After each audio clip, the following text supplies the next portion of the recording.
If you're watching this, chances are you know what it's like to battle lust in silence. You love God, you want to live in holiness. You may even be a leader or someone others look up to. And yet, behind closed doors, there's a war raging within you, one that you don't talk about, one that makes you feel unworthy, ashamed, and even hypocritical. I want you to know something right from the start. You are not alone. The struggle with lust is one of the most common yet most secret battles among believers. And here's the truth. Just because you struggle does not mean you are not chosen by God. It does not mean you are beyond hope. It means you are in a fight. The Bible makes it very clear that we are in a battle. Ephesians 6:12 says, "For we wrestle not against flesh and blood, but against principalities, against powers, against the rulers of the darkness of this world, against spiritual wickedness in high places." We often wonder, why am I still struggling with this?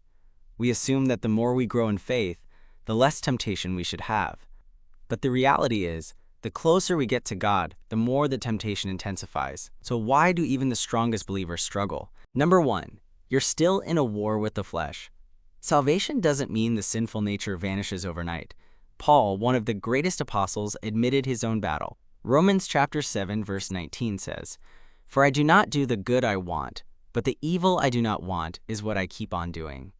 Even Paul, who wrote most of the New Testament, wrestled with sin. So if you find yourself fighting lust, it doesn't mean you're failing. It means you're human. But being human is not an excuse to stay in sin.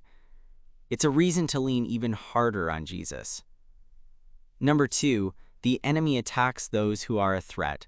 If you've ever felt like temptation follows you more than others, it's not because you're weaker, it's because you are dangerous to the kingdom of darkness. The enemy doesn't waste time attacking those who are already complacent. He targets those who are called, those who have a destiny, and those who are making an impact. 1 Peter chapter 5, verse 8 says, "Your adversary the devil prowls around like a roaring lion, seeking someone to devour." He knows if he can get you tangled in sin, he can make you feel unworthy, isolated, and ineffective. But here's the good news. Satan doesn't have the final say. Jesus does. Number three, lust often thrives in isolation. Let's be honest. Lust is a secret sin. It's not the kind of struggle people easily confess. The shame attached to it makes us think, if people knew, they'd never look at me the same. But isolation is where sin grows. It's where temptation becomes stronger. David fell into sin with Bathsheba when he was alone. Samson's downfall happened when he was away from accountability. Lust loses its power when it is brought into the light. The longer you keep it hidden, the deeper it takes root. Number four, the culture around us makes lust seem unavoidable. We live in a time where sexual temptation is everywhere. Social media, movies, ads, it feels impossible to escape. Jesus warned us about this. Everyone who looks at a woman with lustful intent has already committed adultery with her in his heart.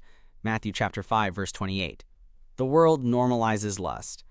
But as followers of Christ, we are called to something higher. Not because we have to earn our holiness, but because we were made for more than fleeting pleasure. Number five, culture of performance, not transformation. We've learned how to play church. We focus more on looking holy than being holy. When our appearances matter more than authenticity, we will learn to wear masks. The chosen often feel pressure to perform spiritually, preach better, worship harder, prophesy more, while their personal lives quietly deteriorate. The problem is that lust thrives when transformation is replaced by performance. The outer man shines while the inner man crumbles. Stop performing and start receiving the transformation that is in Christ Jesus. If you are struggling, don't give up. Keep fighting, keep praying, keep renewing your mind, and above all, keep seeking Jesus. The enemy wants you to believe that you are stuck, but that is a lie. There is freedom in Christ, and it is for you.